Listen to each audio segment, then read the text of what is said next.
Good day, everybody. Welcome back to the flight deck. We are continuing our tour of Canada. We are currently in Victoria, British Columbia, the capital of BC. Today we're flying north. We're staying inside the province and heading up into the mountains to the north. Kevin's going to be joining us. He's across the way there in that CPR Boeing 737. And hello to everybody who is watching. Liam, are you a real pilot? I was. I flew for 14 years. Not commercially. But for fun and for some for a museum, historic airplanes. So we're going to be going here. We are up on VATSIM, but we have no ATC online at the moment, unfortunately. That may change as we go through. What's that beautiful orange bird in the background? That is a airline I never flew on. We didn't see it a lot out in the eastern part of the country, but it flew a lot out in the west. That's the old Canadian Pacific Airways, CPR, which was a branch of the Canadian Pacific Railway, actually. And they got amalgamated into Air Canada at some point, as far as I remember. Anyway, let's hop on board. We can start getting the aircraft all set up and ready to go. Alright, there's the cockpit. We'll take our seat. Liam, what would happen if a wing fell off plane in mid-flight? Well, you'd lose your symmetrical lift, and the airplane would end up crashing. Because you cannot fly with just one wing, unless it's a weird one-wing airplane, but there's very few of those. Alright, so we are on board. Cockpit preparation is done. I'll lift that up. Parking brakes are set. All the usual stuff we're going to run through here. Ground power is connected. External power is on. And batteries are now up and running. Of course, we're flying the older A320 in the Air Canada retro livery. And the layout is a little bit different, as we can see with the standby gimbal artificial horizon there.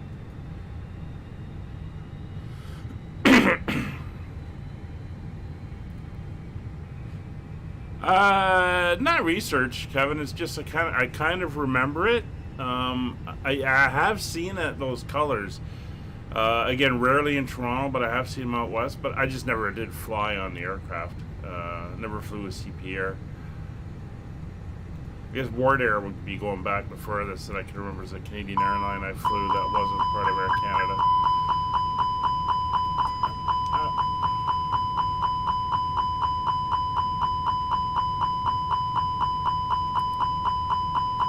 What?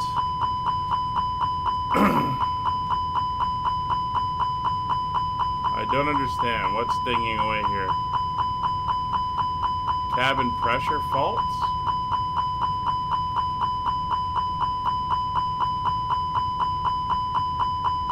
It's an automated system.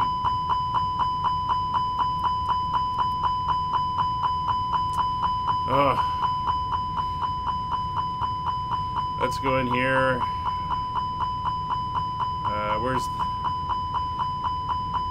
Where's the maintenance thing?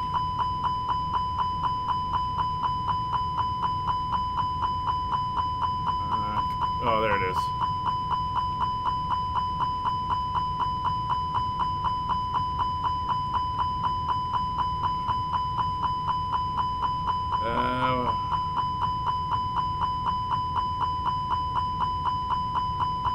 Interesting.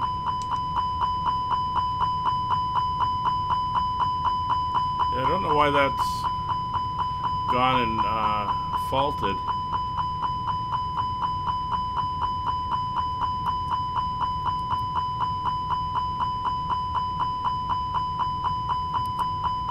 Shouldn't oxygen on the ground. Yeah, maybe it's the smoke from the fires. Interesting.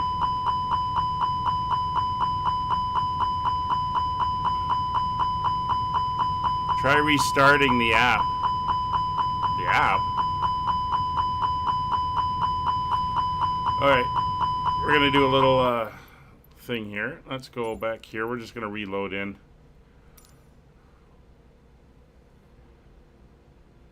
Well, it's coming up as a fault, so I'm not sure what that was.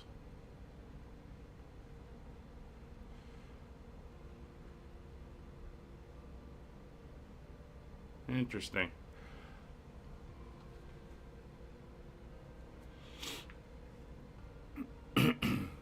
We'll just reload into the same spot, the same livery. Kind of kicked off when I turned the batteries on.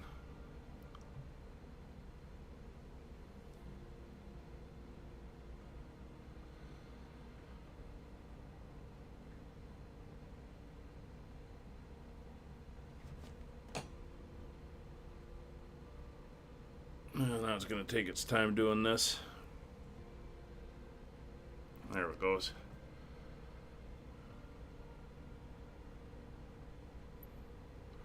Alright, back to the world map. We're going in here on parking spot number 2. And let's get her loaded up.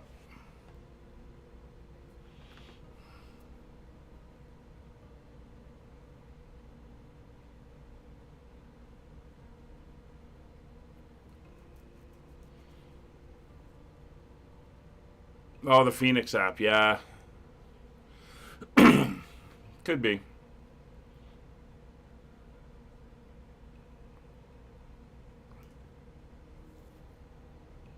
Never had that one though. That's interesting.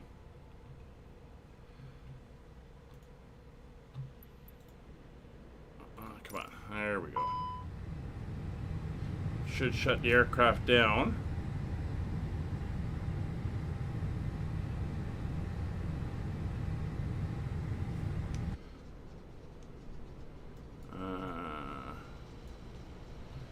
Let's get the stairs going again.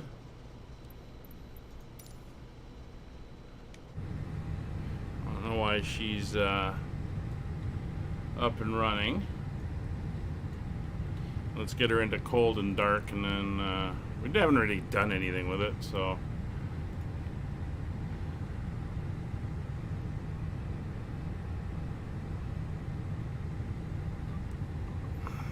alright, so SimBrief is in, ground services.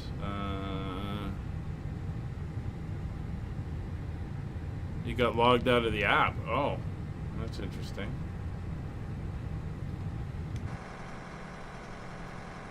Alright, so it should open the doors. Yeah, there go the doors. Panel states. Cold and dark. It should be my default anyway. Would you like to activate? Yes.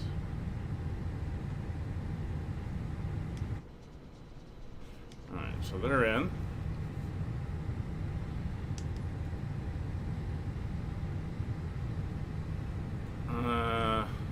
Interesting.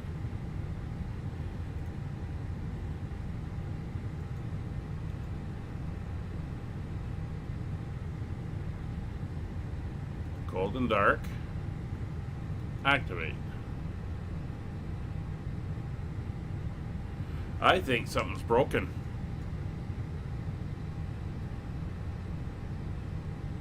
So there's that cabin pressurization fault again.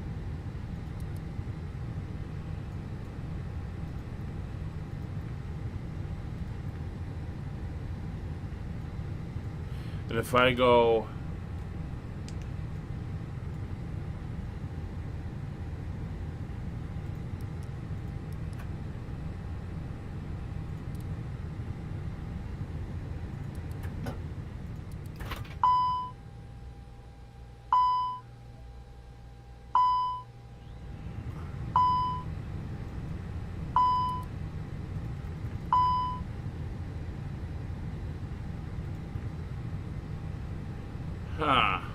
that's interesting.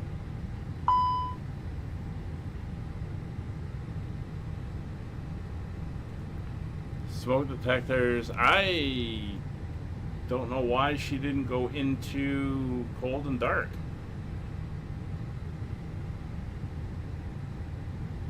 Kevin, I don't know what you mean by restart the app. I unloaded it and then loaded back in.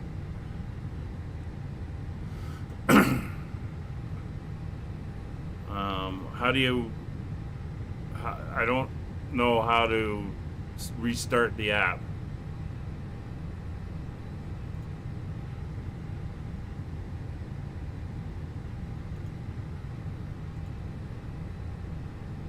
I mean, I reloaded in the aircraft.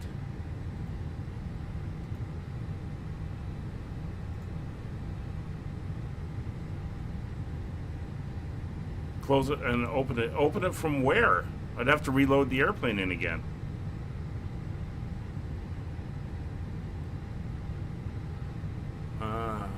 See, you're killing me with all this computer stuff. I don't know this stuff.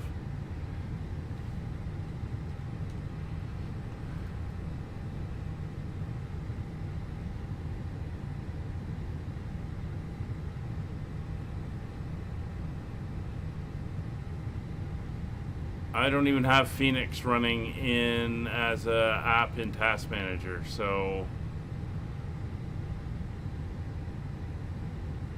I don't know. We're gonna see what happens.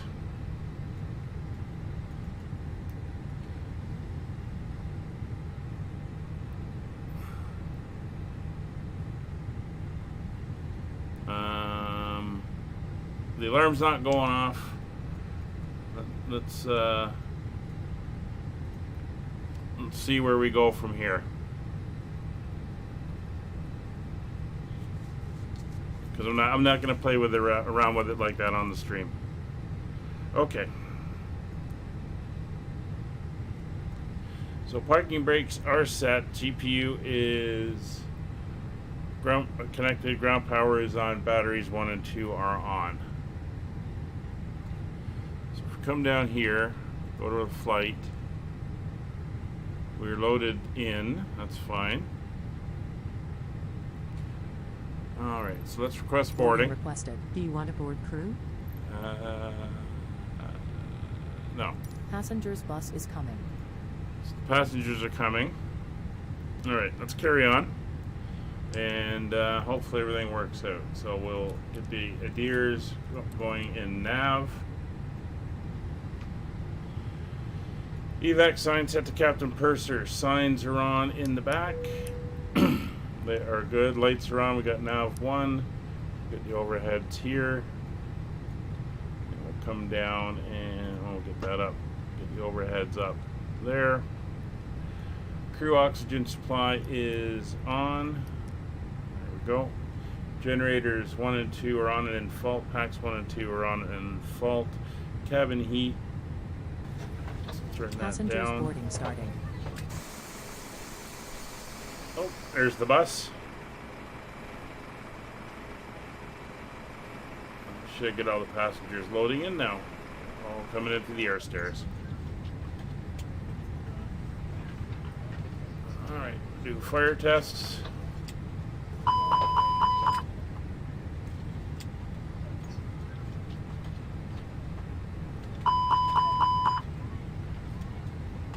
And there's engine 2. Kevin, thank you.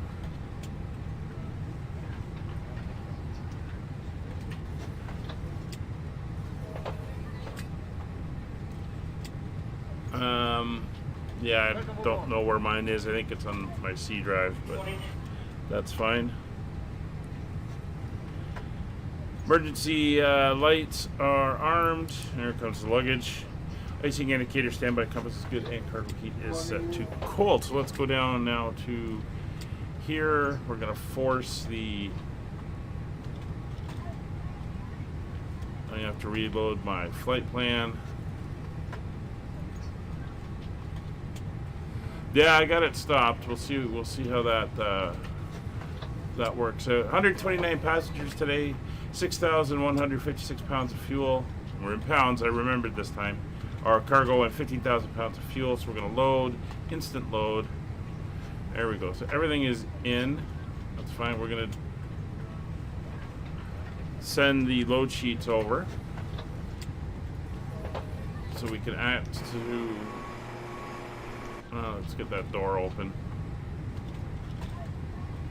And receive messages and load sheet. And we'll accept that. I'm going to go back over here.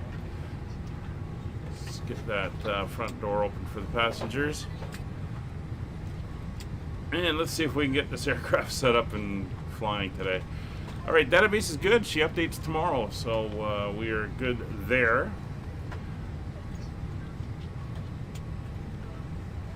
And we can go into our initialization, and we'll bring in our route.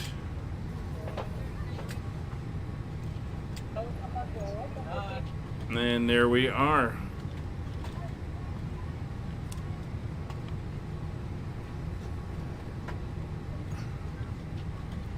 Flight number today is ACA. Thanks, Kevin. I just did that. 8339. We'll get that in there. Cost index of 25. And we are going up to a cruising altitude today of 35,000 feet. Not sure how long we'll be up there. It's a short flight. We'll get our winds in.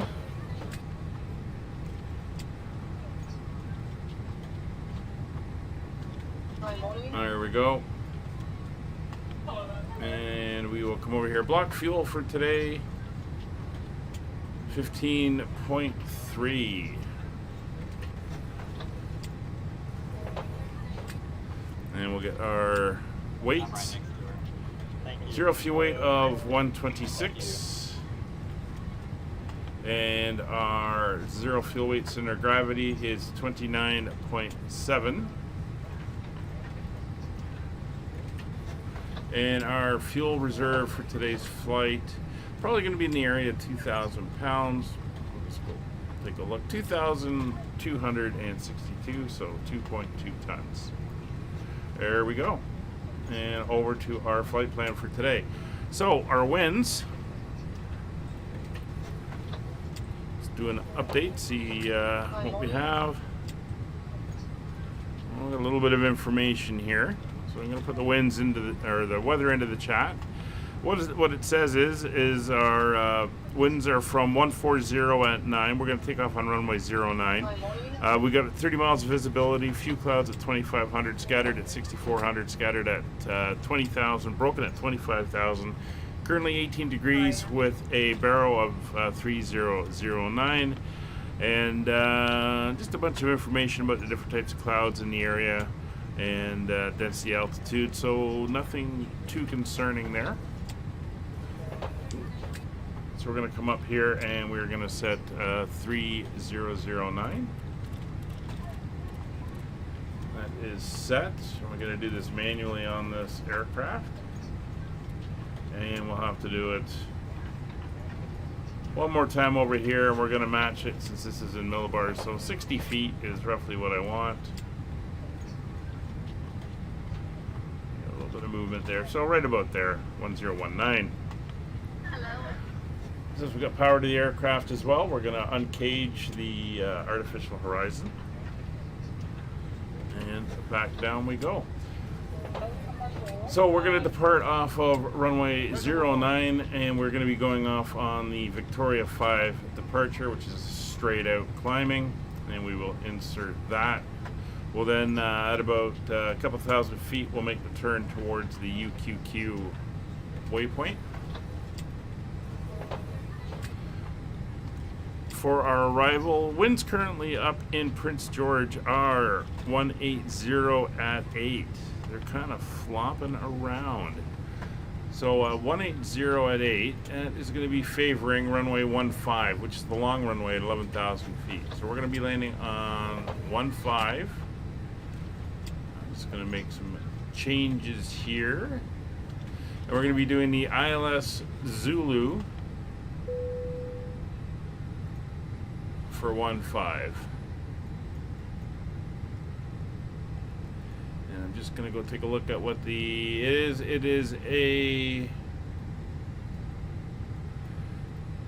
fly overhead the field and extend out, and then we do a turnaround for the intercept. Okay.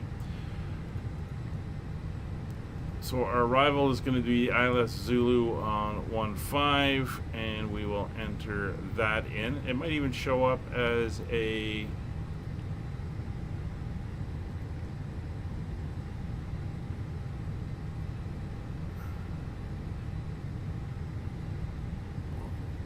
as a manual thing. We'll see what happens there. We're going to clear out the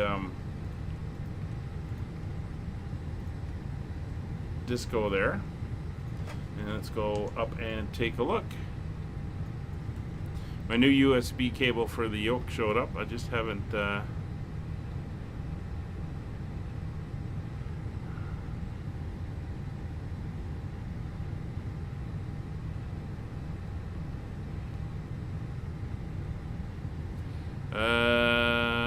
well, I'm gonna check it again in the air. We'll see once we're up if it changes around. Let's go over to our plan mode. Yeah, you can see we're gonna come in this way. We're gonna cross over, head the field, and we're gonna head out basically to menu. Then we're gonna make a left looping turn, not a right looping turn, around, come back in and intercept. So that will be fine.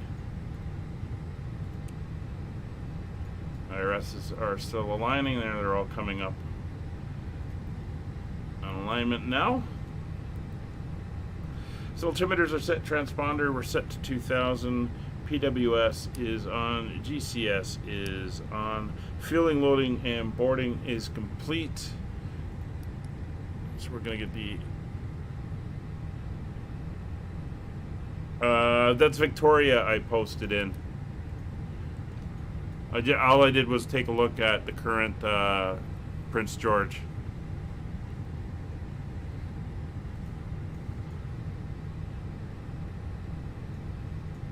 Alright, so APU should be coming online.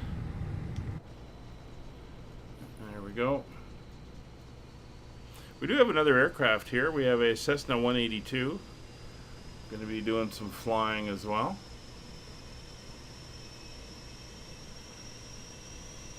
So when we taxi out, we're going to go this way to the east and around, up, and then along, as we are not allowed over here because it's too narrow and we can't get through over there.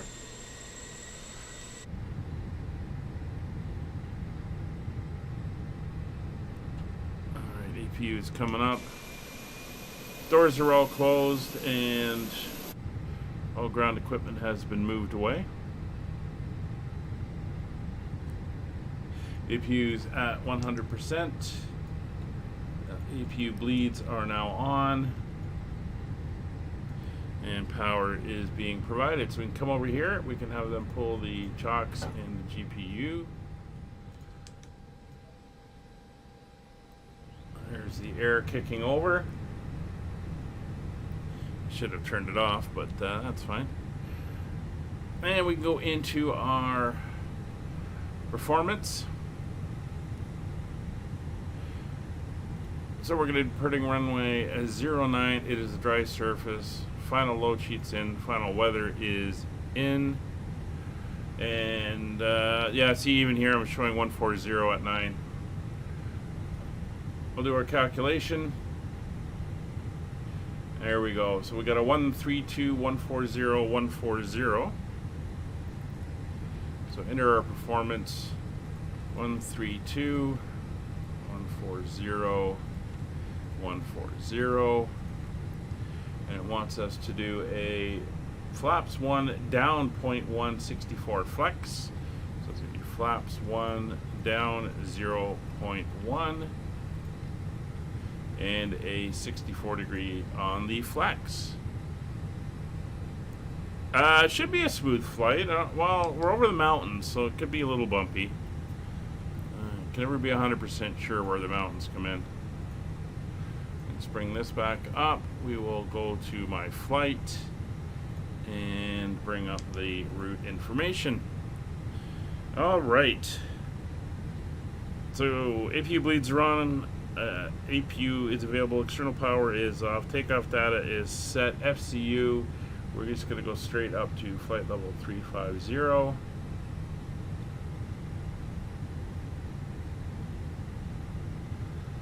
Flight directors are on both sides, and radios, we're going to go 122.8, which is Unicom for VATSIM.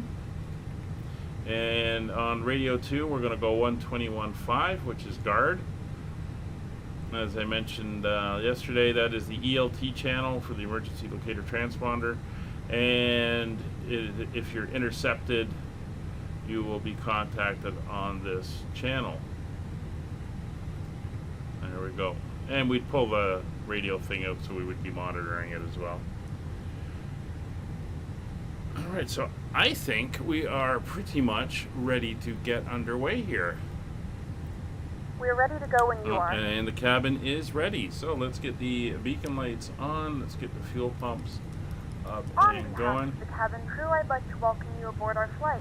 As you find Looks like Kevin has already decided to leave. There he is. Not sure. Oh, that's his push. Kevin, are you going to taxi on the runway, or how are you going to do that? Is that your plan? Because if you are, I'll just follow you out. Or go the same way.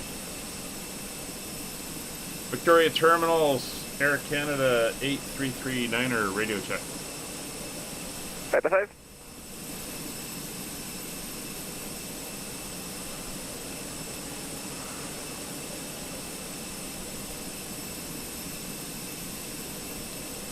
Empress 19er Tango, are you going to taxi up the runway 03, or what's your plan? Yeah, we're planning for a backtrack runway 03 for Empress 19er Tango. Roger. Alright. 8339. Our flight time will be roughly 1 hour. Please note the cabin door is now closed. So we're going to have to wait for Kevin. And I'm on traffic, Foxtrot Mike Echo Kilo Cessna 182, altitude 4,500, 5 miles southeast of this field. We'll remain at this altitude and we'll stay clear of the zone. VFR for Tall River. Alright, so that 182 is up and running. He's southeast of the field, I think he said. So Kevin was disconnecting. I could see the aircraft moving there. So we're just going to wait for him.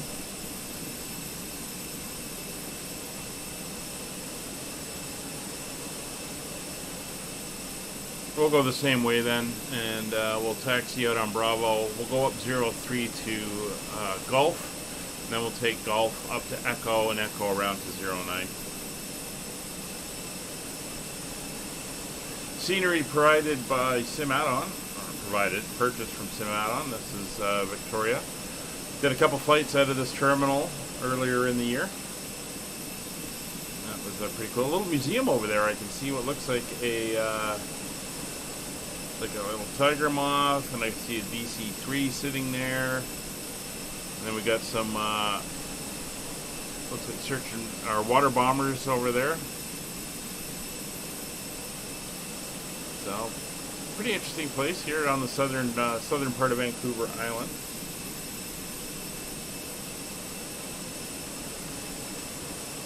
All right, let's get prepared for a push.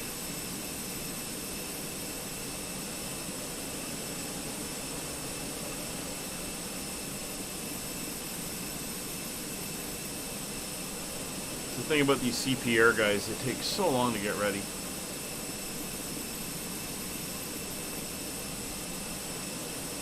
Hello, Captain. We are ready to push back. The order point Echo runway 09, we'll be taxiing via Bravo, backtracking runway 03, Gulf and Echo Victoria.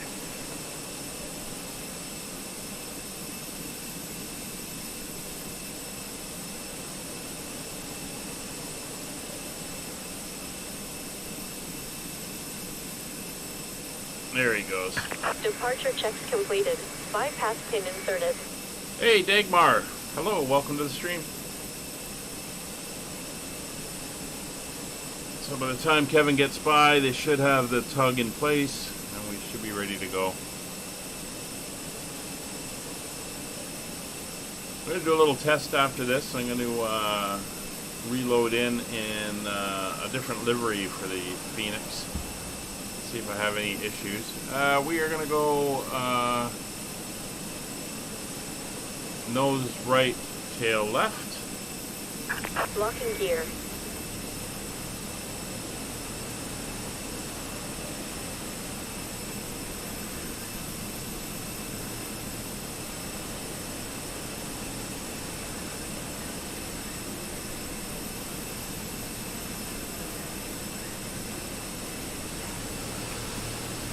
taxi up and then grab Golf is up there, and then Echo out. You can see the end of 09 over there. Release parking brake. Victoria area traffic, Air Canada 8339er, stand to, push and start facing Release west. parking brake. Commencing push. All engines clear. Start at will. Alright, so we are clear, we are pushing, and we are good to go. So, fuel pumps are on, beacon light is on, ignition mode selector to start, and starting engine number 2.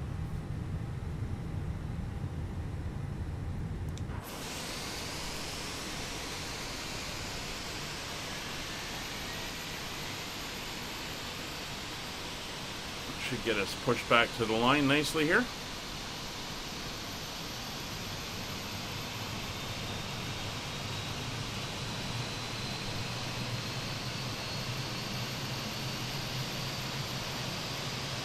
Yeah, Kevin, I was thinking about what you said about AAU2 screwing things up, but I flew the Fly UK liveried FENIX yesterday without any issues like that, so maybe when we're done, I'll restart the sim and then reload in, see if it does it again. Set parking brake. Victoria traffic go into your runway 03, taxiing via Golf to Honeycomb Echo from within. Secure the elastic band behind your head. Alright, so there's a good start on engine number 2. We should see the available. There it is. If you're And traveling starting with engine child 1. or someone who requires assistance, secure your mask first and then assist others. Leave your mask on until a member of the crew advises you it's safe to remove it.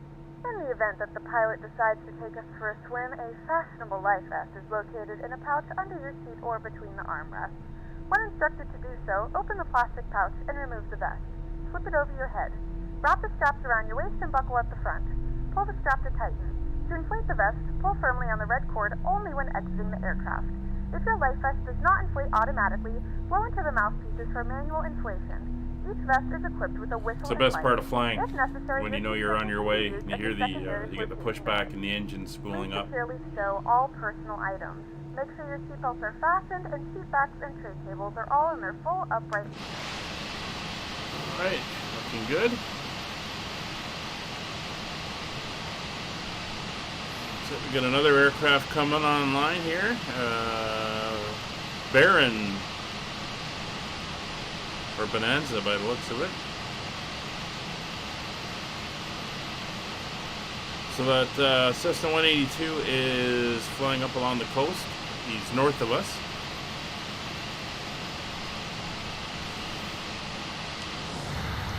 Alright, and that will be 2 good engine starts.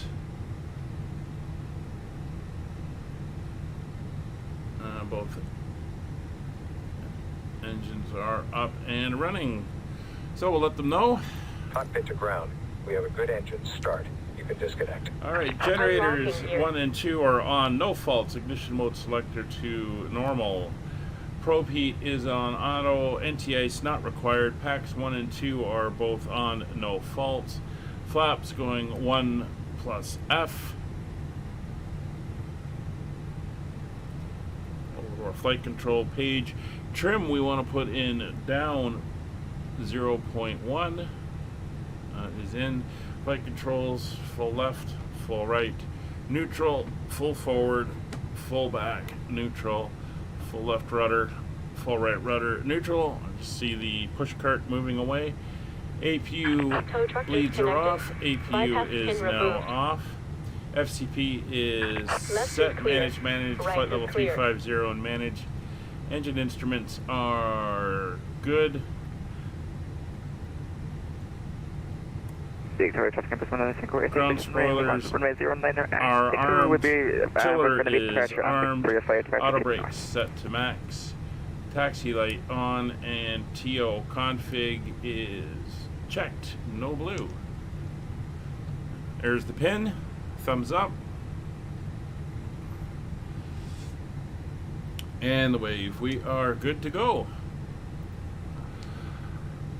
Victoria area traffic, Air Canada 8339, taxiing from apron 42 runway 09 via Bravo backtrack 03 Golf Echo holding short 09 Victoria. Brakes released.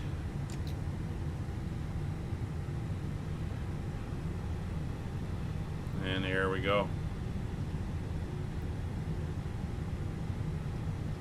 So as we taxi out, if you like what I do and want to see more and get notified of when we're doing more flights, consider subscribing. Trying to reach that 700 subscriber mark by the end of summer. I think it's doable. And don't forget to like the stream and share. Why not? If you want to fly along, you are more than welcome to do so. All of the live streams I do are community flights. That means approach path is clear. That means you can join in. Sundays and Wednesdays, we fly multiplayer on Microsoft Flight Simulator. A little bit more relaxed. Cabin is ready for takeoff. Not as stressful with ATC and everything up and running. The rest of our flights on Mondays, Tuesdays, Fridays, and Saturdays are all done on VATSIM for that extra realism. And you are more than welcome to join in. There goes Kevin climbing out. You can join us on our Discord, where you'll find all the information about what we're flying, when and where. Links are in the description, and I will also throw it up into the chat. Through 1,400 on the Victoria flight departure to the north. And also, if you have any questions about aircraft or the routes and stuff that we're flying, the airports and that, you can always ask there. Lots of knowledgeable people having lots of information and able to assist. Alright, so here's Gulf coming up.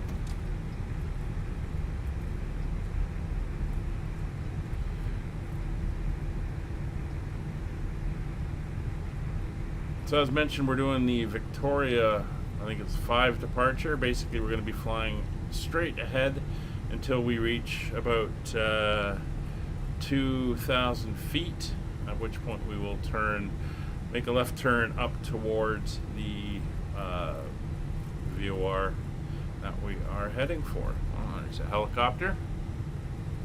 Now, interesting point, that is a UH-60, which is the Black Hawk. It is an American military helicopter used by their search and rescue, Coast Guard and everything as well, not Canadian. We do not use that helicopter, so she must be up visiting from the U.S.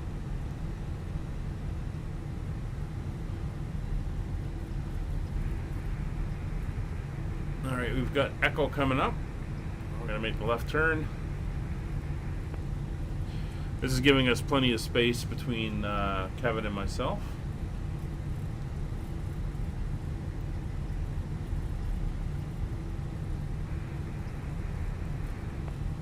Somebody's transmitting, but they're pretty far away.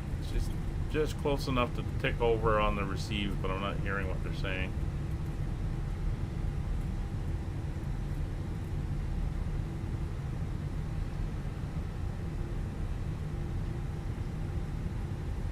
Alright, so we are leaving Vancouver Island, heading up to Prince George. Still on the BC mainland, within British Columbia, but further north. And we are doing a mountain landing, so it should be fairly interesting.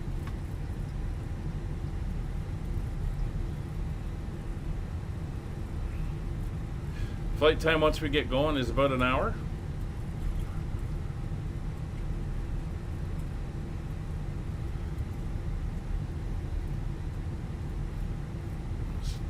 Set the elapsed time. Looks like we got a little bit of action down at the port there. See those little graphical things occasionally. Not sure what causes them. Oh, we saw that coming in. We got the seaport there. All right, we are at the runway. So V speeds are set. 132, 140. FCP is set, nav data is all entered, and radios are set. Nose light to takeoff, strobes are on, runway turnoff lights are on, landing lights are on, transponder is on, TCAS is on, TARA weather radar on runway is identified. Victoria area traffic, Air Canada 8339, take position runway 09. Move into position.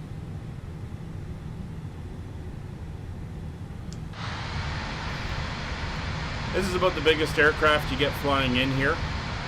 They do come in. I think WestJet flies 737s in from Calgary.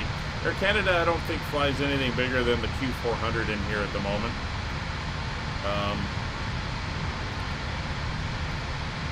But it can bring them in.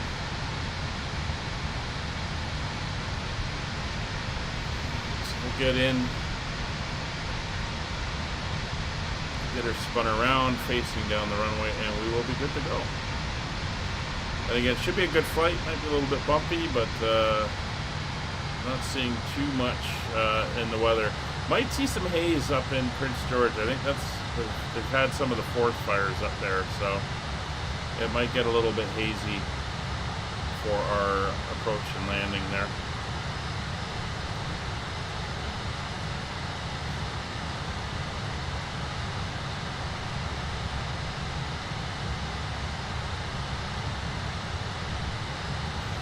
All right, and there we go. We are lined up. So brakes are on, engines to 40%. Victoria area traffic, Air Canada 8339, rolling runway 09 on the Victoria 5 departure. We'll be heading northwest. Alright, clock is running. Brakes released.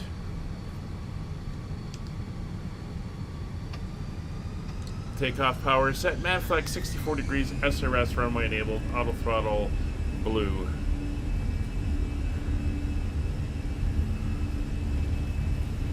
Airspeed's alive.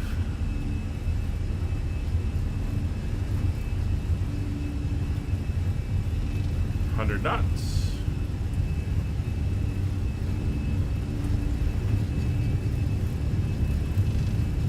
V1, rotate. We're currently 6.9 miles southeast of the Positive rate. Gear up. Speed brakes disarmed. Copy, correct.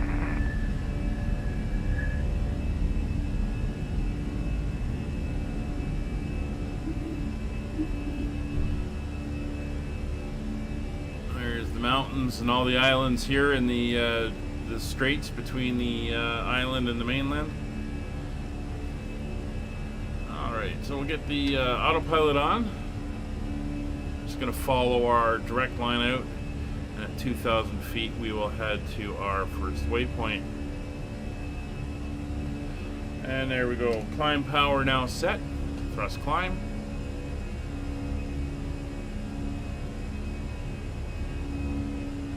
Turn off lights are off and the runway lights are off. We're going to come down to our flight plan, and we are now going direct to UQQ, and we will insert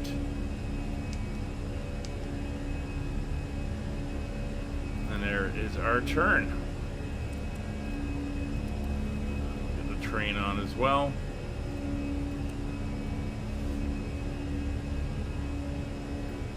Nice view of the islands here.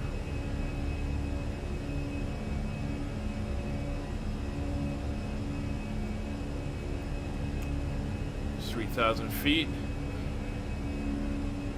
It is a little bit warm out here, and that, so the performance is going to be degraded slightly, as which happens in warmer temperatures. But we're through S speed.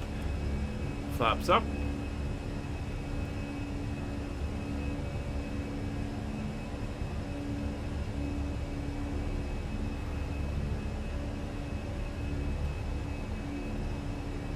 There's the island, and there's the airport.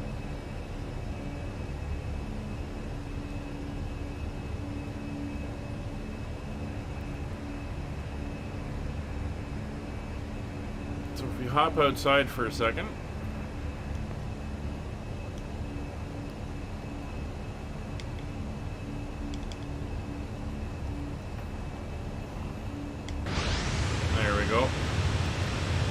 are the outer islands on the main islands. This is the Straits. I think they're the Georgia Strait. Don't remember exactly. That's Vancouver over there.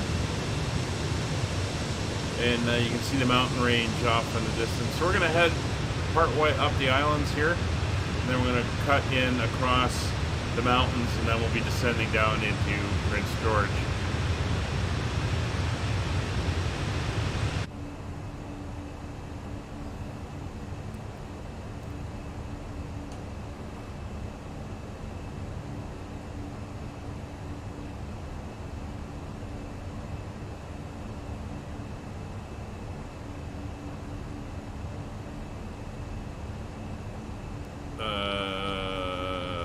Your audio or my audio? If it was mine, I didn't hear it. If it was yours, yeah, that's not a good sign. I usually find if the sim audio starts to go, that's a crash coming. It's 9,000 feet.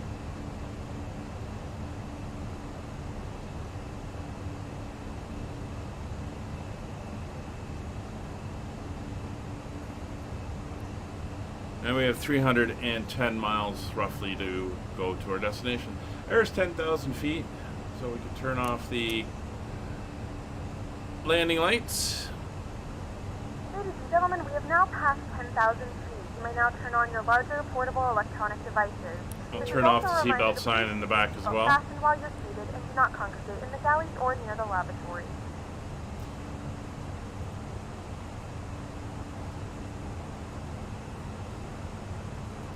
So we're heading about halfway up. The flight crew has turned off the fasten seatbelt sign. You can We're heading to note the that everyone about Comox the cabin. However, we ask TACAN, that which is a you military keep seatbelt fastened VOR. in case of unexpected turbulence. Comox being an Air Force base for the Pacific Coast.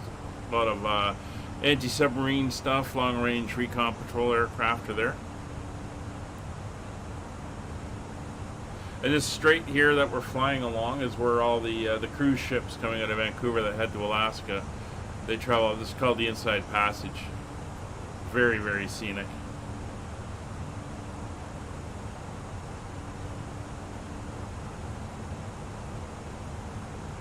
Alright, so we're up to our speed for our high altitude climb.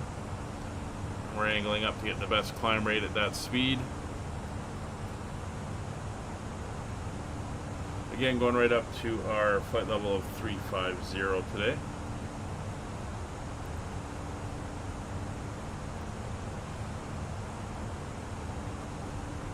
So we're probably going to do some manual work as we come in to Prince George. We are going to overfly the field, and we'll do that.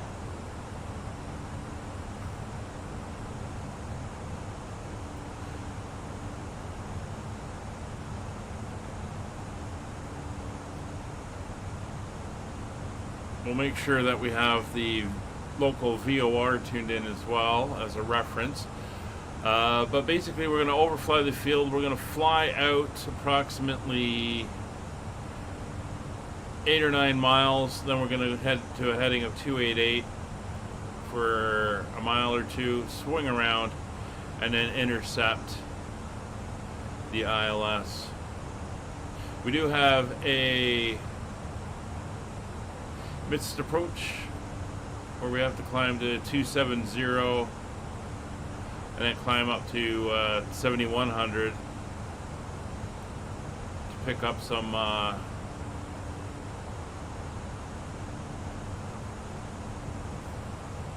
radial off the Prince George VOR. So you can see we're going to be dealing with mountains and stuff in the area if we're going up to 7,000 feet.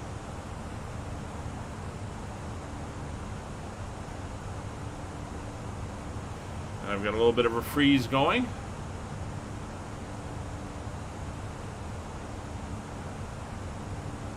There we go. Had a couple of these recently, not sure why I'm getting these freezes, if it's the internet or what's going on.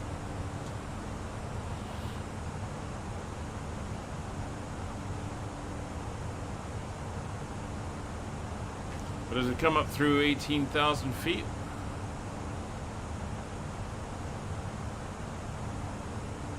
Uh, 350 is mine. So let's put on a little bit of tunes today. We did the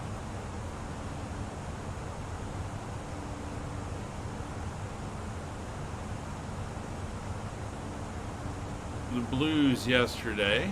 Let's see what I can find for today.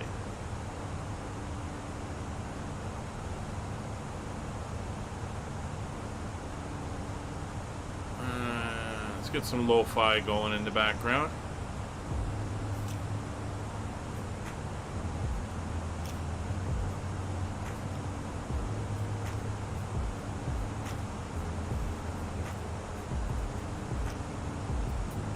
What's your cruise altitude going to be, Kevin? Alright, switch over to standard pressure.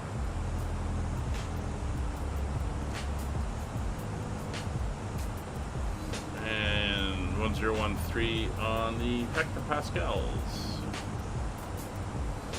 So no in-flight entertainment for today. We're just going to have the music playing and we'll watch the views of the mountains as we go.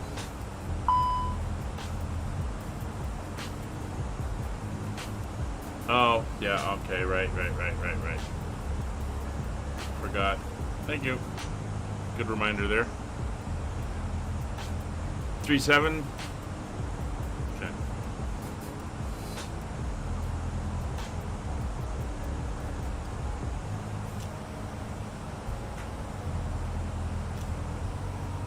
Alright, let me check the music volume.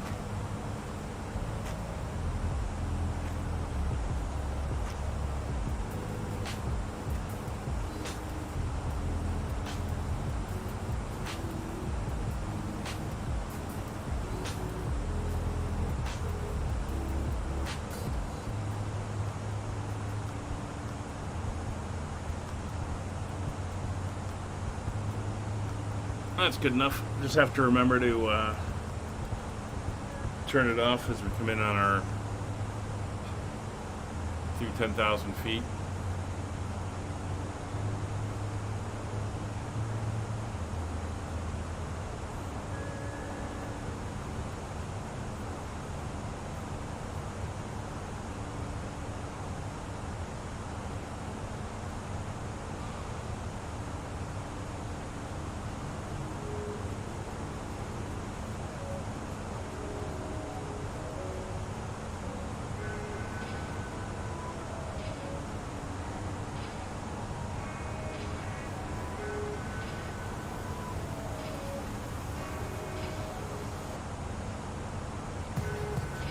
Again, it's weird. I'm getting issues. I can move my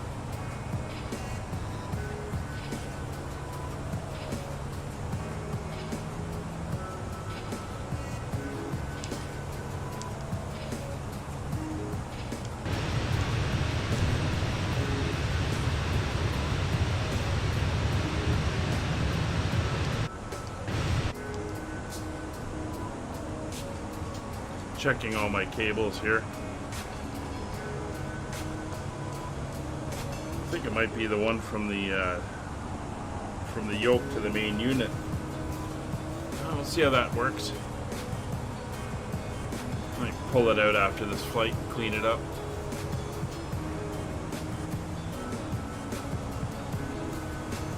So on the schedule for the rest of the week, we are flying tomorrow. We're in the DC-3s on multiplayer. We'll be flying out of Dover, Delaware down to Annapolis, Maryland as we work on our views of the U.S. capital cities in the lower 48 states. Then we do not stream on Thursday.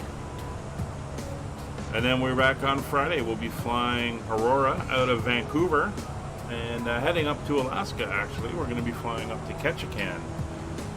Should be an interesting flight up along the edge of the mountains here. And then I'm going away again, so there'll be no stream until the 24th of July, where we'll be back in our world tour at that point. So that is the plan as it stands right now. Just grab that view out the front as we go. And let's see if the map is going to cooperate today.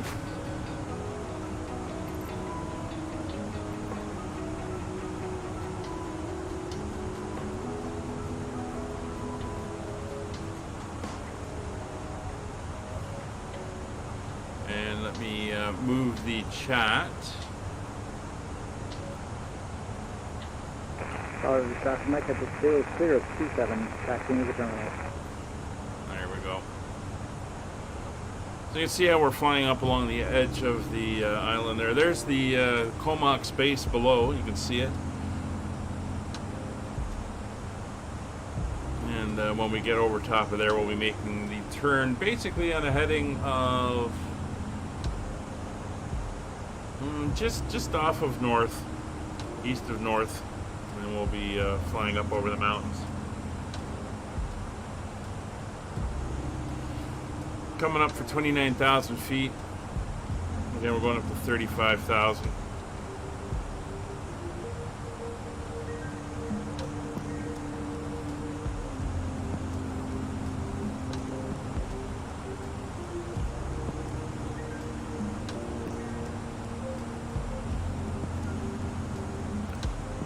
And again, we have a couple of series coming to an end, some over the summer, including our around the world in the short haul airliners.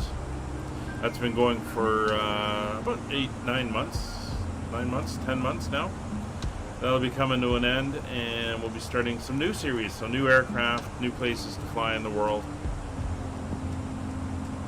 Should be a good time.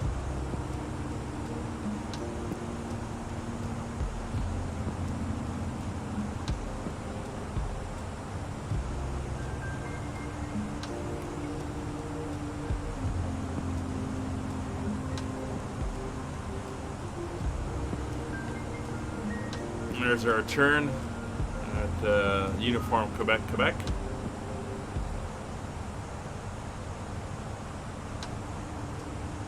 And we're down to 266 miles to go.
Interesting, there's an upcoming PC-12.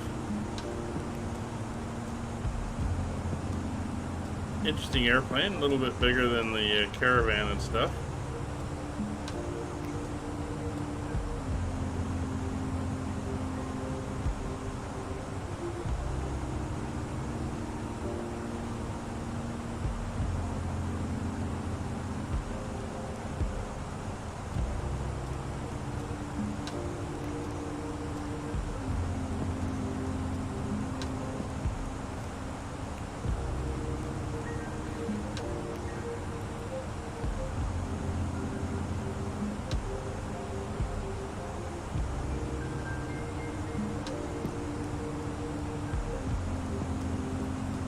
You had a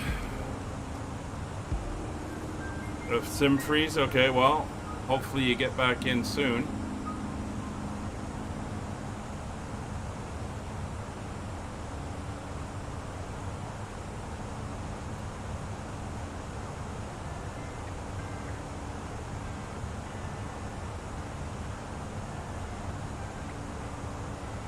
These freezes are rather annoying.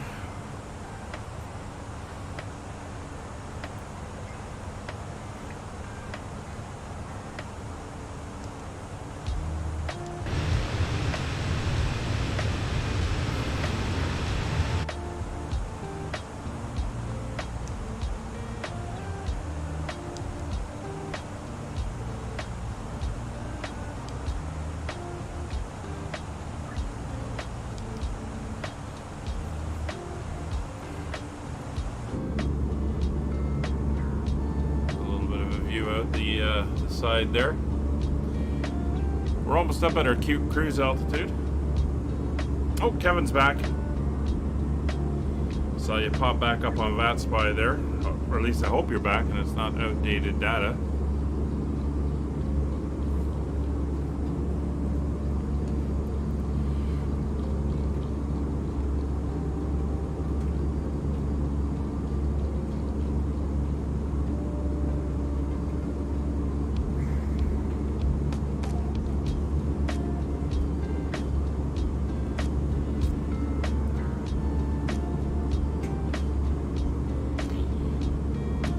Pretty nice, our area out here. It's kind of like the fjords of Canada. A lot of inland waterways and everything around the mountains and stuff. Very, very scenic if you ever get the chance to come out.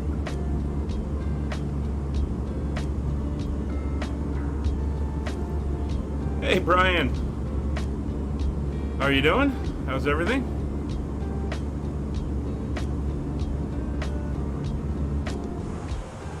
Pop up here, get a view of the mountains. See, I like that downward look a little bit better.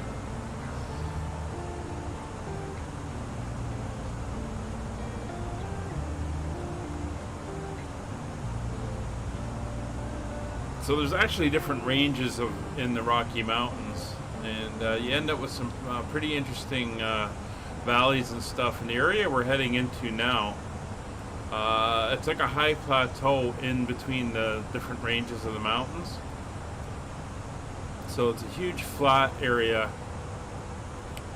but we got some of the major rivers out here, like the Fraser River and stuff run through this valley. So pretty interesting area, very, very scenic. 3 more work days till vacation. Yeah, I'm looking forward to leaving Saturday morning as well.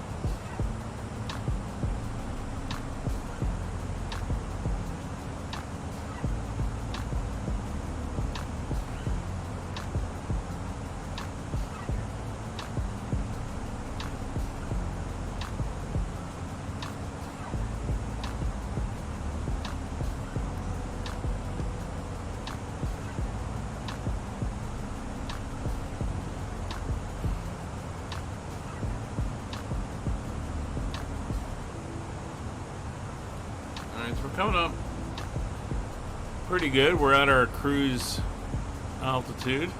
We've got some decent spacing still from Kevin.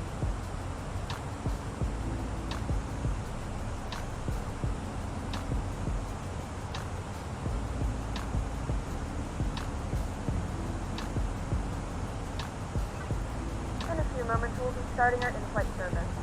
No, Brian, that was last week. I got back on Saturday. So I was down in DC for like 4 days. This Saturday, I'm flying to Montreal and heading off on a 7-day maritime / New England cruise.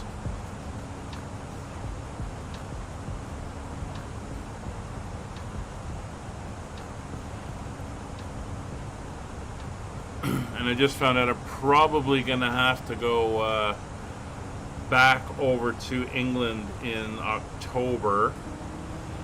Going to have to bring some very valuable in the way of personal history or family history type of things back, like hand carry them myself rather than ship them. Small items, but they're high family value. Smithsonian. So I went to, I was going to go to both. I went to the Udvar Hazy one, the one out at Dulles. Oh my God, what a collection they had. I've never been there. And it was absolutely phenomenal. Walking around the space shuttle, the SR-71, the original prototype Boeing 707, the Boeing, was it 317 or 337, the Stratoliner there, Concorde,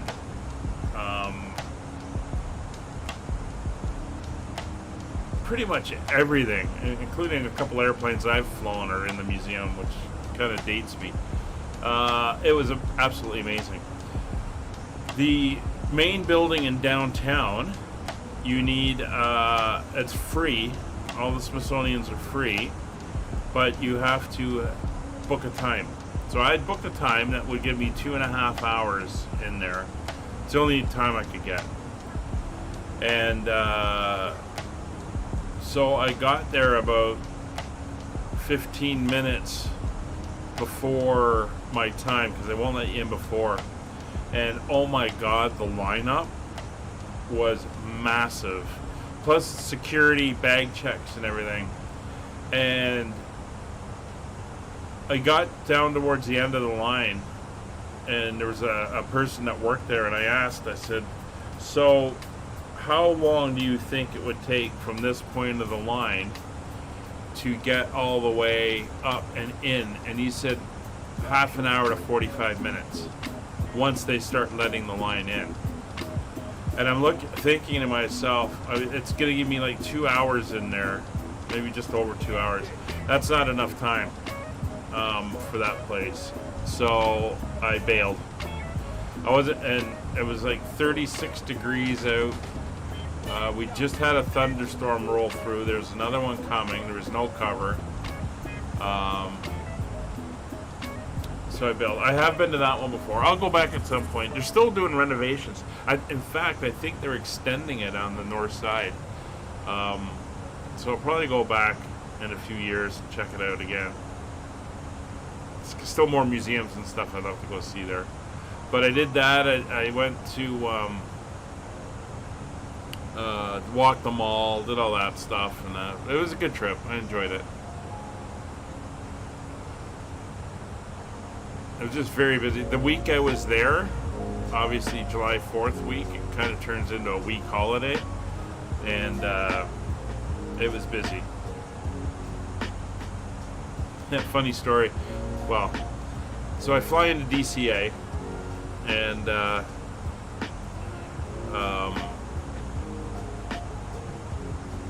my hotel was in the south part of Washington, down near the mall, which isn't that far away. So what would have been an 8-minute drive turned into a almost hour and 50 minutes, because I arrived on July 4th. My flight was delayed by 2 hours, which means I arrived half an hour before sunset, and they'd already closed off bridges and areas going in and roads.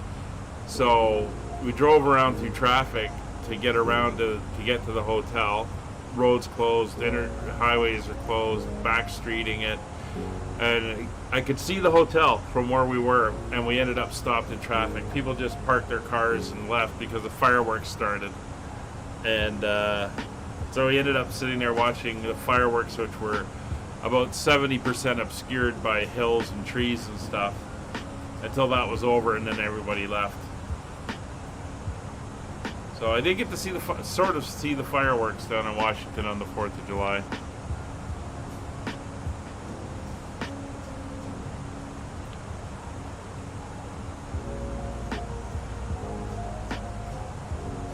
All right, and if you look out here, you can see here's the edge of the mountains, that first mountain range, and then we got this big plateau area here.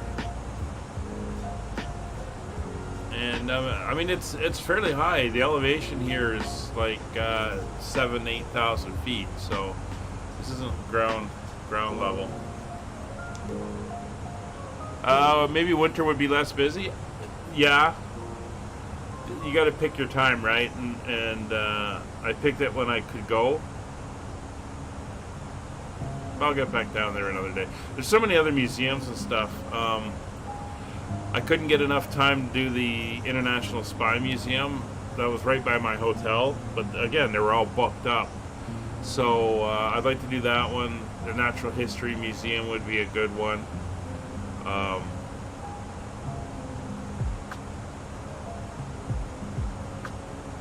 Art museums and stuff. I didn't get over to Arlington Cemetery. I've been there as well, but It's always nice to go over there and walk through Arlington.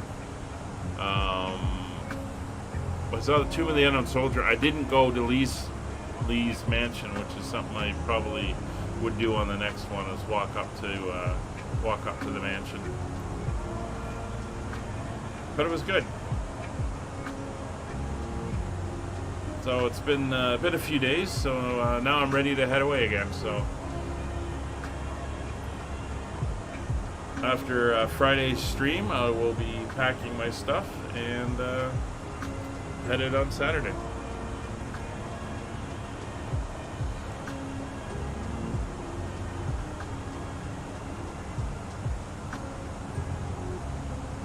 Yeah, it depends on. Well, I've been notified, like the cruise that I'm going to ends in Boston, and I've been getting notifications from the cruise line saying, just be aware, there's a lot of construction in downtown Boston around, you know, where the terminal is, and it might take you extra long time to get up to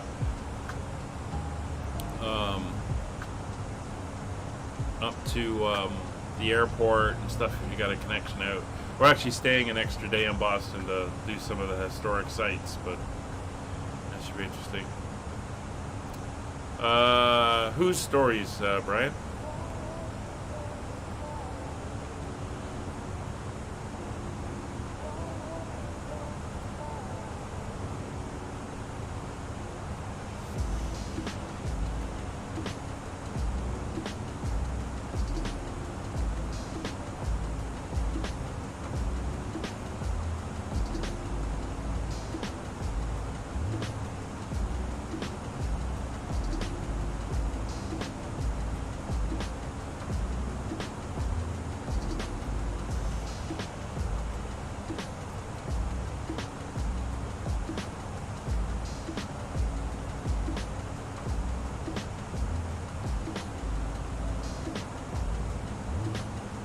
Oh, your dad, yeah.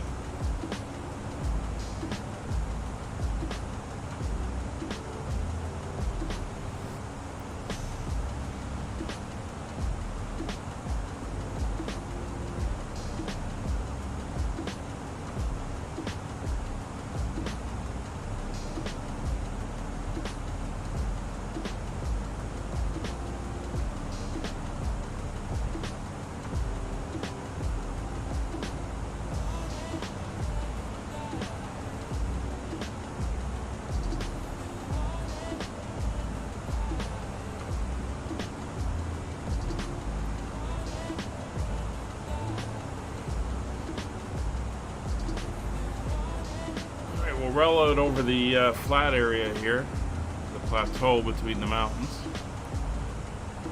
We're got about 141 miles to go, so let's pop back in here. So we'll take a look at the weather as we've currently got it here and see if there's an update. So we have an update.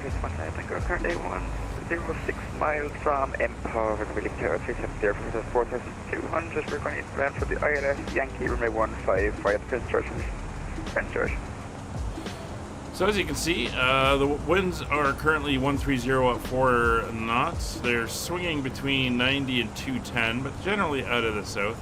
We have 1 3/4 mile visibility in haze, overcast at 3,200, altimeter is 299.4, density altitude makes it 3,700 feet.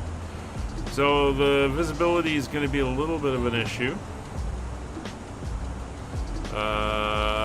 But we should be okay. And the winds again are generally out of the south.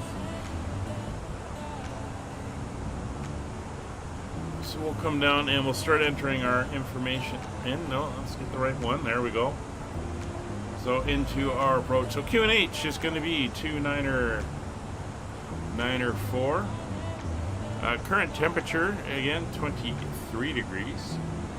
And winds generally 130 at 4, but swinging around a little bit. Transition altitude 18,000 feet is correct. And the barrel for our landing will be 2432. So that is all entered in. And we're good. ILS Zulu runway 15.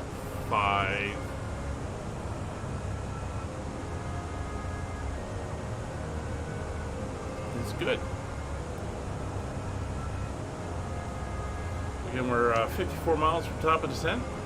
We'll probably start down a little early. Oh, there's Kevin. Here. Oh, and speaking of,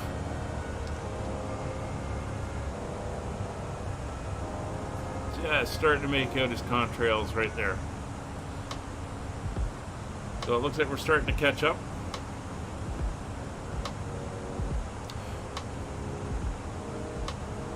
Alright, so we're going to get rid of this here, but what I will do is now bring in our map here. So you can see we're coming up. We've entered off the mountains into the flat area here. We're going to be coming in, descending down, and heading to MPOV, at which point we're going to turn direct towards the field. We're going to overfly the field, and we're going to head out this way at a heading of 333 degrees. And then we're going to turn, once we get several miles out, we're going to turn... A320 Empress 1 Tango, just, we're descending at Mach 7.2. Do you want to speed up, or do you think the separation is okay?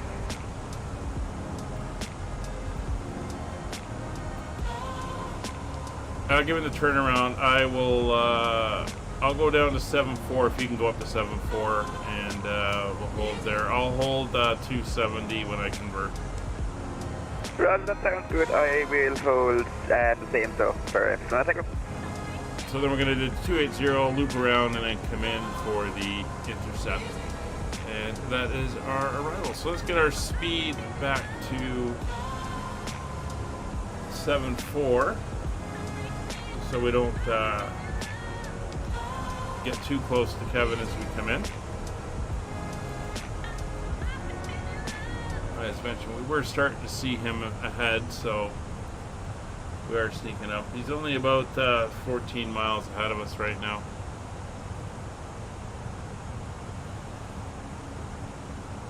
And when we convert over to knots on our descent, we're going to hold at 270.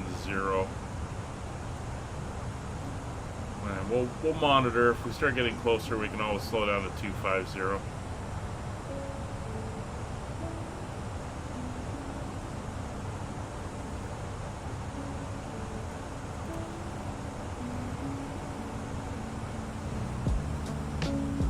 Service in the back is complete.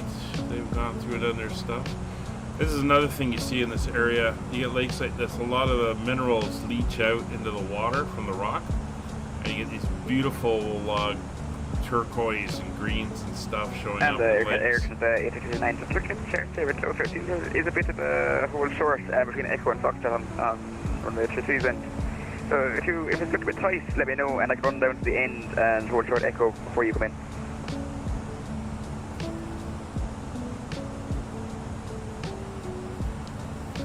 Roger, I see that on the chart. Yeah, I'll try to work it so you won't be required, and hopefully you can get off at Delta itself. That's okay. We'll reset later on anyways and see what the story is. Alright, so at the end of the runway and the way we're coming in, there is a little loop for taxiway. So if it's an option but being too close, you can run down to the end and get off the runway. There's some haze and stuff down there at ground level. Again, probably the BC fire is causing this.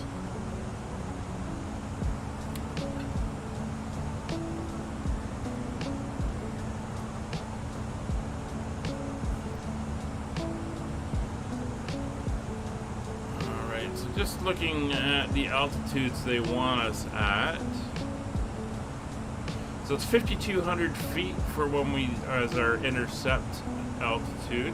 Airport elevation is 2266.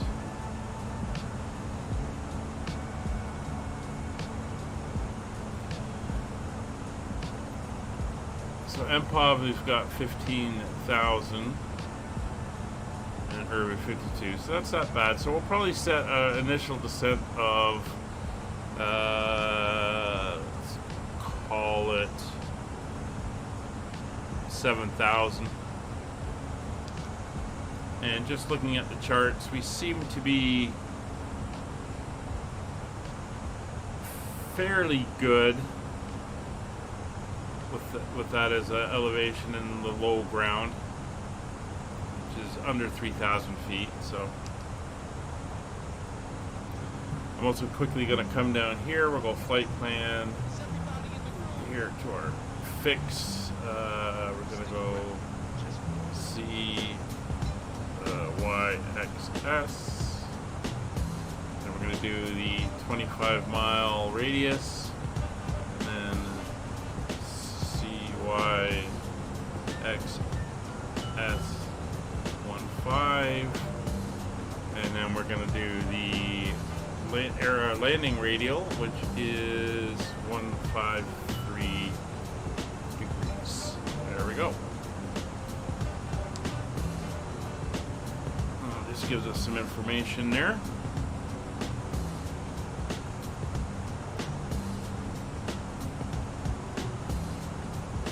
Alright, so we're 10 miles out now. We're going to start down.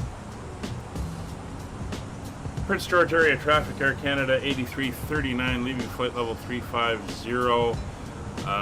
Inbound for the ILS Zulu runway at 15 Prince George.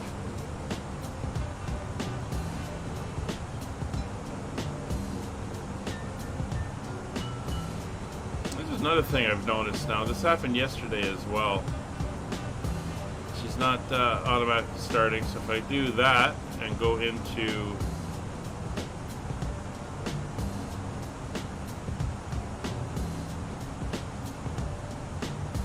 probably because I haven't dialed anything in yet. Well, that's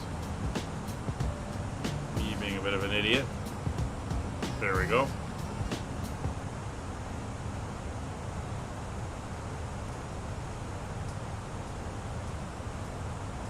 I'll leave the train radar on. That's good. Not too worried about the managed speed. We're going to be doing selected speed all the way down. Maintain that spacing. We can also extend out once we overfly the airport. If we need to, we can extend further out to allow for separation.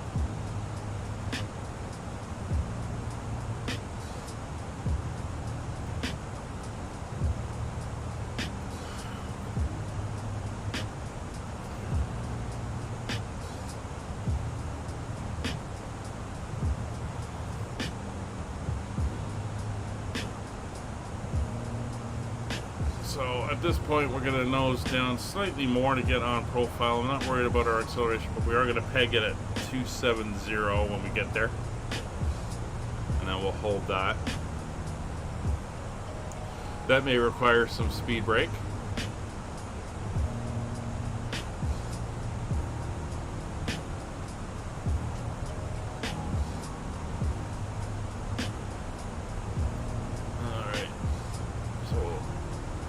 Dial over 270.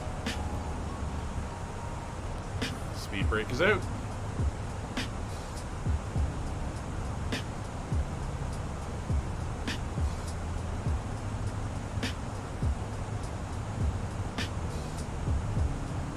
Yeah, we'll see.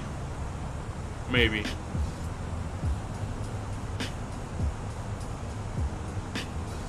So are you going to, if you can't make Delta, then you're going to run right down to the end?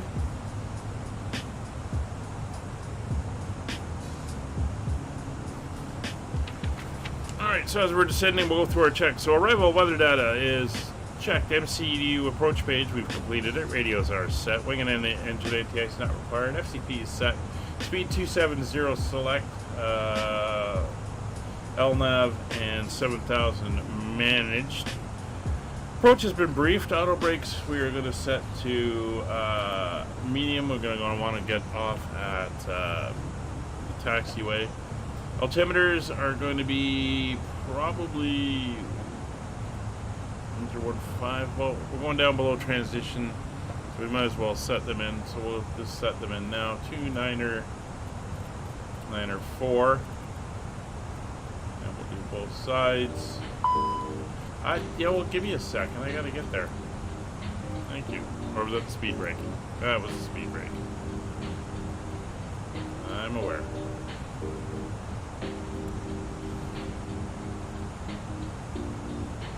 Alright, we're holding at 270.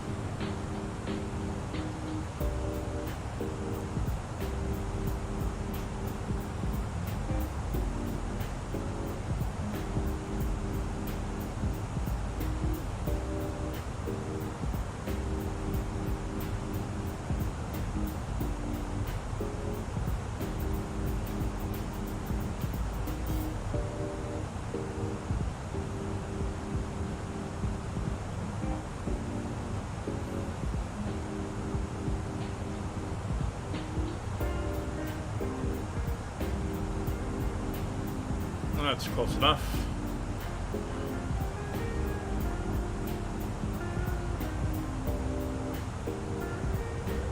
Alright, speed is holding. So, is there any other aircraft going into there? Well, let's take a look on that spot. Yes, there is. We have a DA-62 flying in the area. Coming in from Halifax, apparently. DA-62?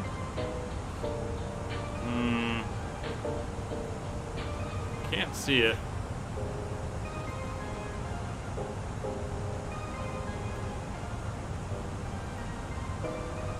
Oh, maybe. Coming in from Slave Lake. Bit of a haul, but he is quite far out. Not a concern.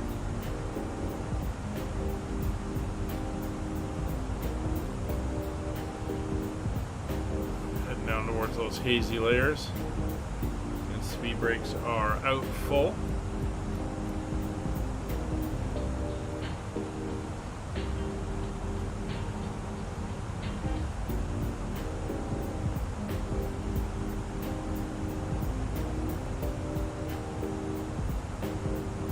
So minimum safe altitude around MPOV is 8,400 feet.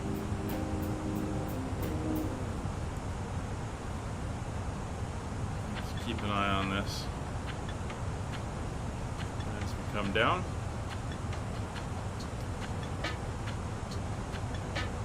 And again, platform altitude is 5,200.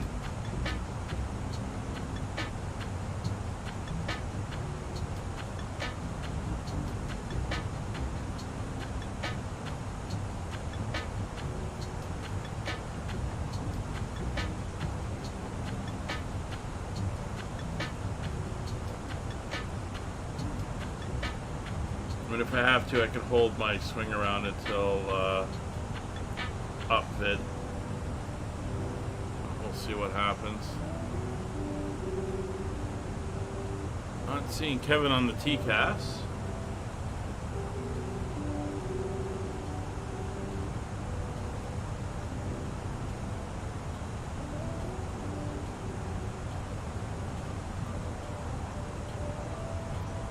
They're looking fine altitude wise.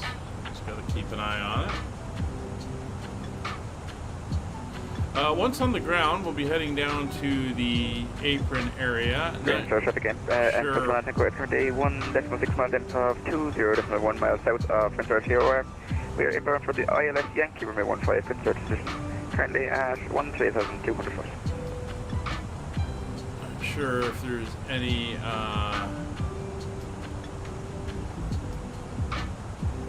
or what stands are available, as there's no chart for the aprons and stuff. And we are going to tune in the 112.3 now. Actually, it's already tuned in. It's the only one in the area. So let's turn that on. There's the VOR there.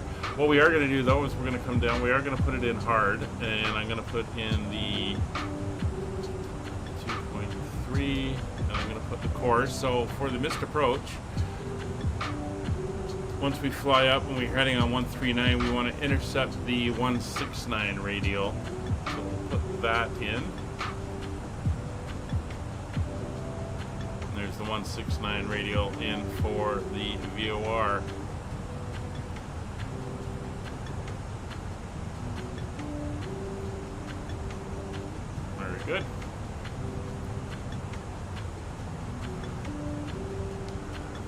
Prince George area traffic, Air Canada 8339 over MPOV, sending through 16,000 feet, inbound across overhead the field for the turnaround ILS 15. Alright, so we're going to bring our speed back.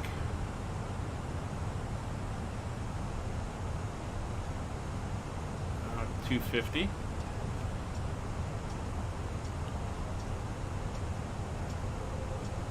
There's our missed approach. Entered in.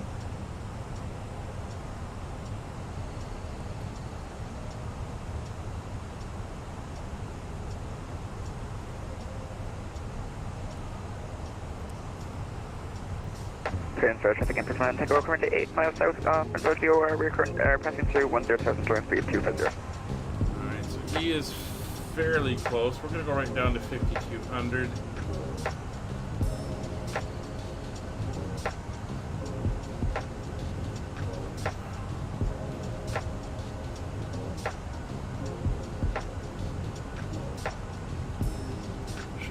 Speed back to 240 now.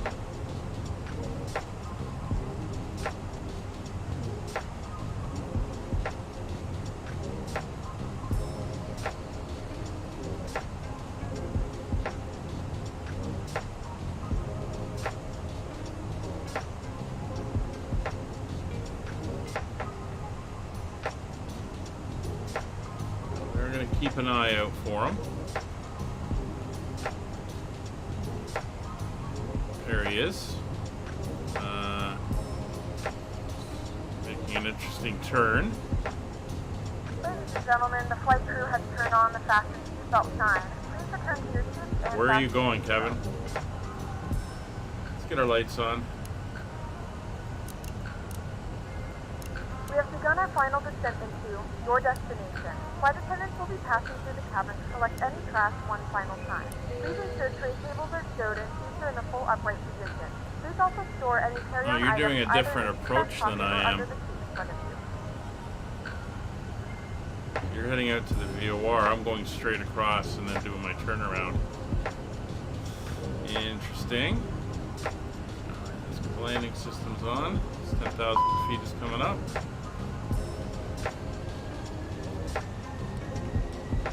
Prince George traffic in Portland, take over currently overhead Prince George VOR. We're turning inbound via Kinnett for the ILS Yankee Remaises 15 Rush. Alright, so we're gonna extend out towards Irvid. And what I'm actually gonna do now, we're just gonna go into approach phase, confirm my clean speed is 208, so we're gonna go into, well, we'll go into manage shortly. Just keeping an eye on what's happening here.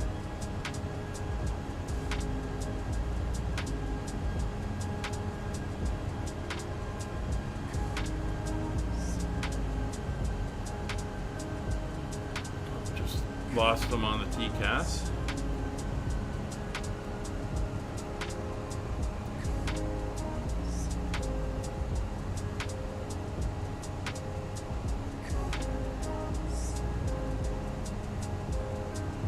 I think he's going, there he is there, up and around.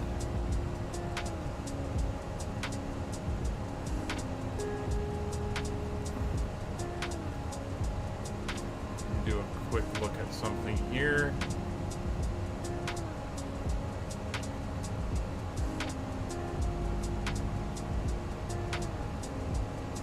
Ah, okay, yeah.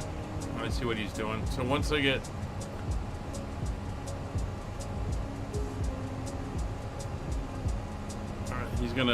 he's gonna be coming in, and I'm gonna carry on straight ahead.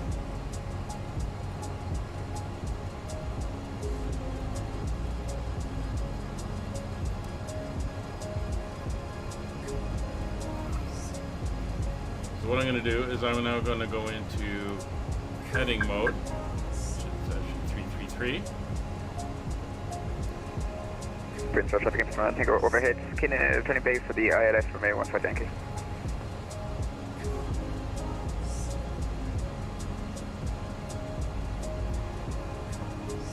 He's going to be coming in from this direction.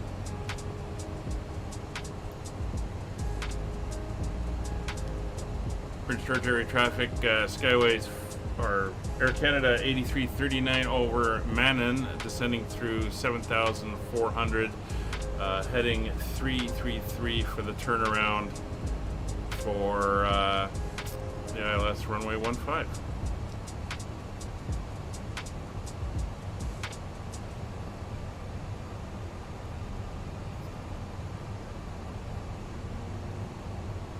Should turn in below. There he is.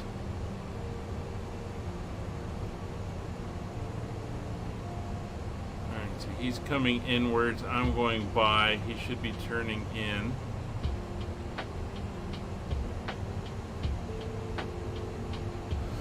It's a little close.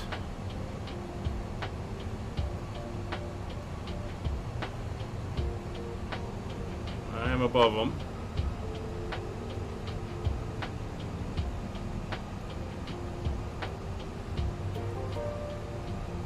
There he is making his turn.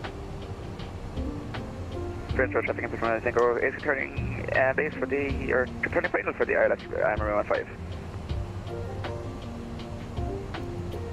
Alright, so at UVID, I'll do my turnaround.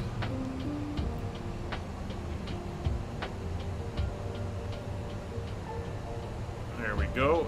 So there's UVID, so we are going to turn to heading of 288.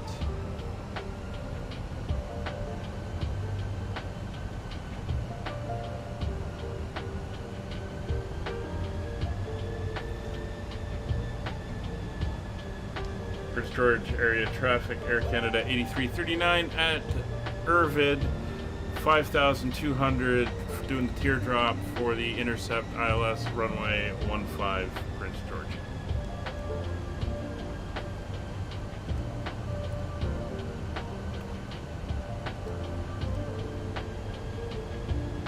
Okay, let the wings come level.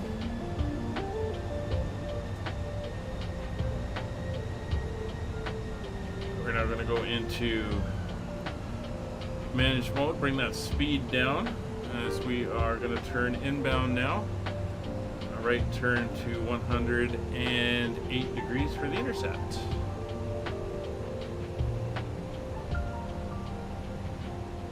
Prince George traffic into front, I think, is fully established on the ILS runway 15, currently 5.6 miles.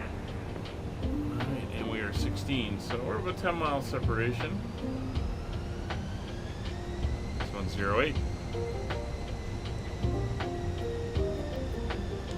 George area traffic, Air Canada 8339 in the teardrop for the intercept ILS runway 15, 17.5 miles.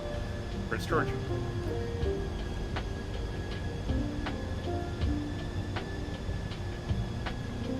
There's that haze.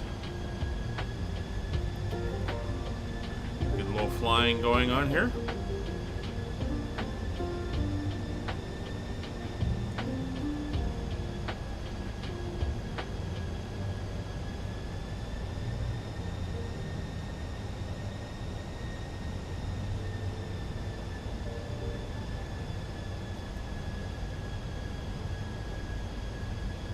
There's the original teardrop.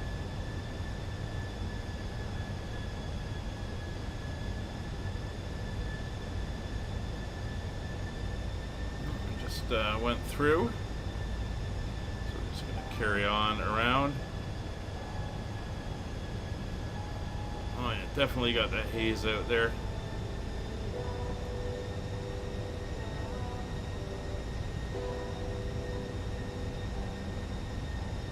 Prince George traffic into front, I think, for short final runway 15 and light at 3,200.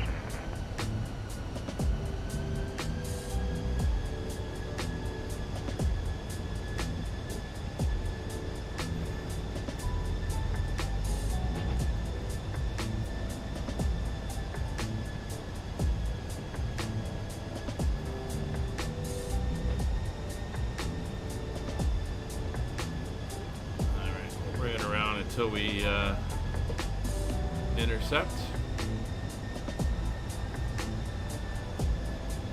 There we go. Approach mode is active. There's localizer capture. Glide slope is armed.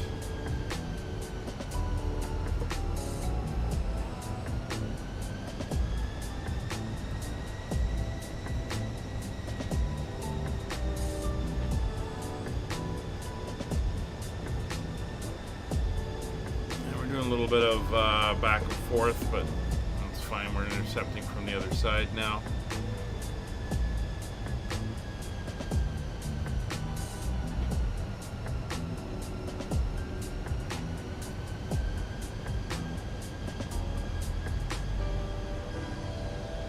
A little bit gentler. There we go. And oh man, look at that haze.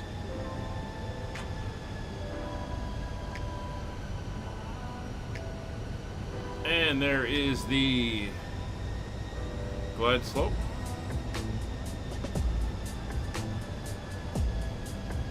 Oh, flaps 1.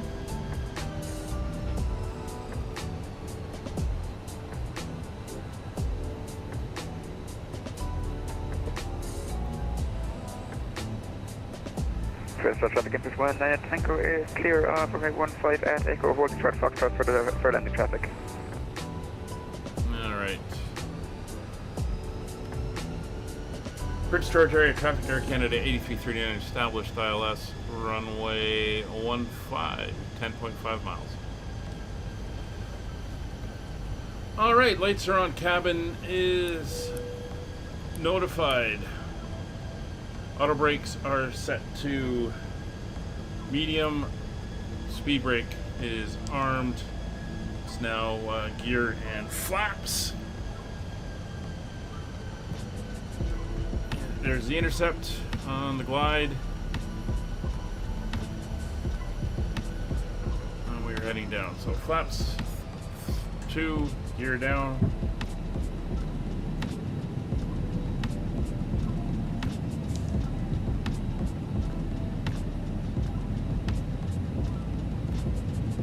Definitely a very hazy approach.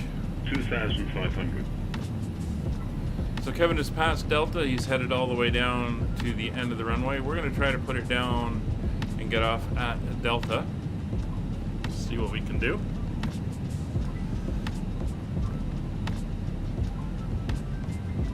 And speed's coming down to 160.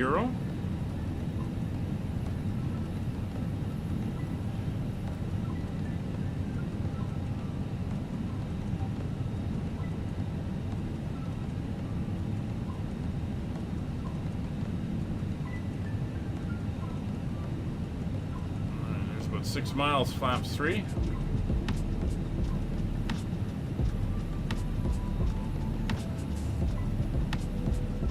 Missed approach altitude is 7,100.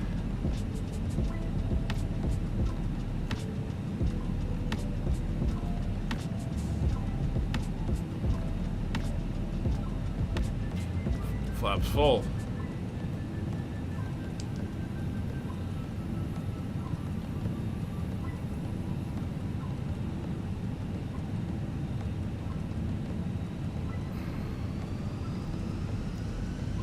There we go, 4 miles. Prince George area traffic, Air Canada 8339, short final 4 miles, ILS runway 15, Prince George.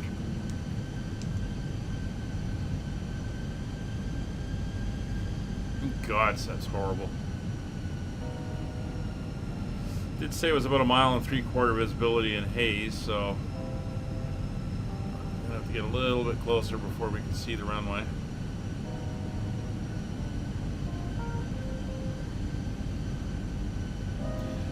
We got minimums at 2432. Kevin has said we should see it at 2800. It's 300 feet to go.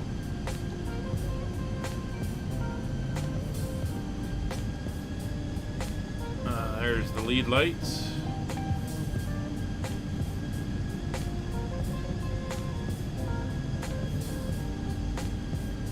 $1,000.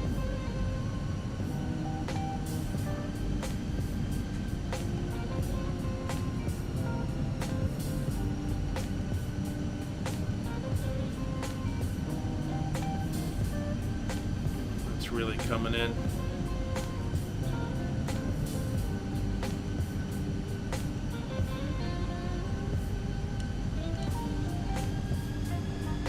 $100 above.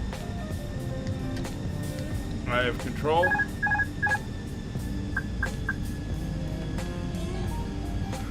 Minimum. Continue.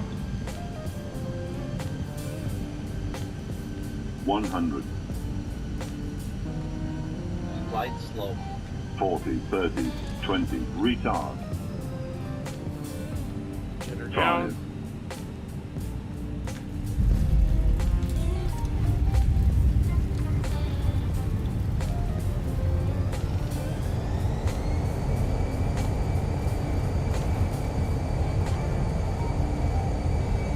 Manual brakes, reversers off,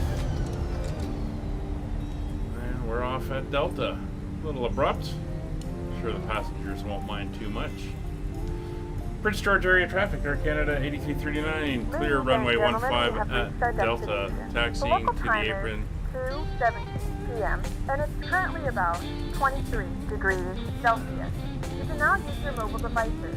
Please remain seated until the air Mr. Chicken Personnel Tango is backtracking runway 133 to vacate the Delta, taxiing to the apron. The overhead bins, items may have shifted during the flight. We thank you for flying with us and we hope to see you again. Alright, where are we going here? We're going to go around the corner. There's the fire hall. APU up and going. Let's see if they go, oh, you can't park here. Oh, three suitable parking spots. Gate large, gate large. We're going to go to number 1. Yeah, Air North can deal with it.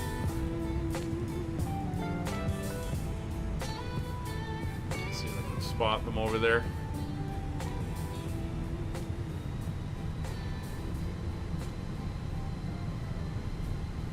There's the guys there at the vehicle looking at us going, oh, I can't believe they made it in here. It's horrendous weather.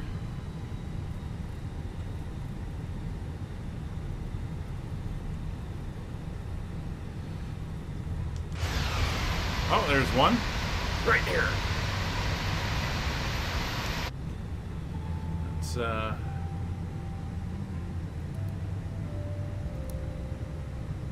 Get that light off. Let's get ourselves in. I didn't realize gate 1 was going to be the first one. That might come up from the other end.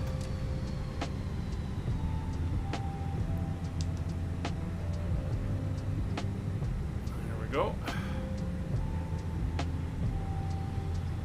Welcome to Prince George.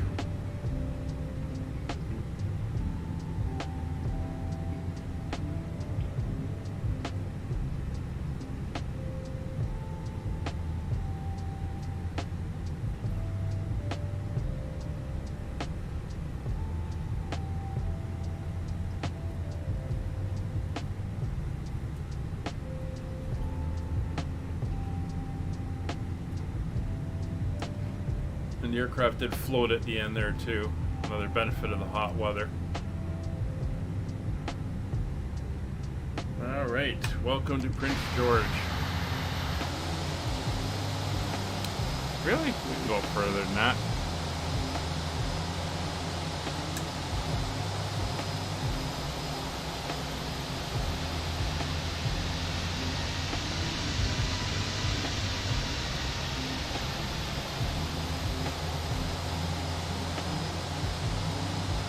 Get her on the line. There we go.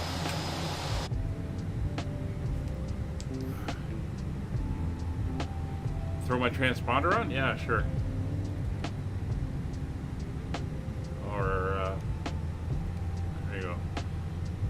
Alright, so we'll get the APU air bleeds are up. Come down here to get into our ground services. Make sure we got our GPU and chocks are in place, and we'll switch over to external power. Shut down the engines. Turn off the train radar. Campus 1 Tango is clear on 15 at Delta, taxiing to stand via Delta. There's 10 on the N1s, so we'll turn off the beacon. We'll get the wing lights off as well. Leave the nav lights on. Fuel pumps will now come off, and flight directors and landing systems will come off as well. right, and we are good to deboard. The boarding requested.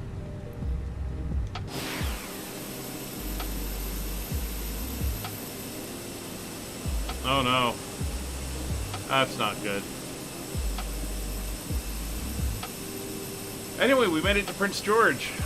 Even landed in this haze, as you can see what we're looking at right now.